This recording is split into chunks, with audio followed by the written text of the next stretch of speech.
मौन केवल बाहरी शांति नहीं है, यह आंतरिक समझ और आत्म जागरूकता का द्वार है। मौन में ही आप अपनी आत्मा की आवाज सुन सकते हैं। मौन सबसे अच्छा उत्तर है किसी ऐसे व्यक्ति के लिए जो आपके शब्दों को महत्व नहीं देता।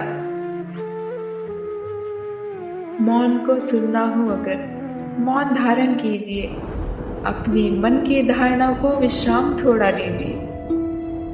मौन बड़ा शुभ है। जैसे मौन हमारे अंदर गहराएगा, वैसे ही वाणी भी प्रमाणित होती चली जाएगी। उसे बोलने में अत्यंत माधुर्य होगा, उसमें सत्य की सुगंध होगी और आपको अनुभव होगा कि बोलने पर भी आपका मौन खंडित नहीं हुआ है। एक समय की बात है, एक मछुआरा कांटा डाले तालाब के किनारे बैठा था।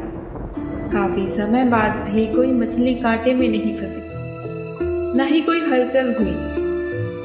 तो मछुआरा सोचने लगा कि कहीं ऐसा तो नहीं कि मैंने कांटा गलत जगह डाल दिया है, यहाँ कोई मछली ही ना हो। उसने तालाब में झांका तो देखा उसके कांटे के आसपास बहुत सारी मछलियां थी।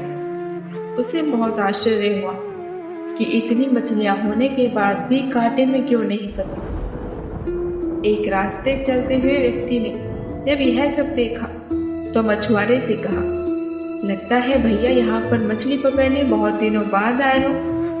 अब इस तालाब की मछलियां कांटे में नहीं फंसती। मछुआरे ने आश्चर्य से पूछा, क्यों भाई, ऐसा क्या है यहाँ? रास्ता चलने वाला व्यक्ति बोला, पिछले दिनों तालाब के किनारे एक बहुत बड़े संत ठहरे थे।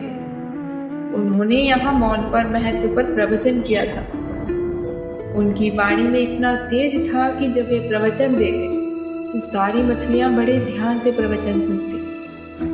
यह उनके प्रवचन का ही असर है कि उसके बाद जब भी कोई इन्हें फंसाने के लिए कांटा डालकर बैठता है तो ये मौन धारण कर लेती है।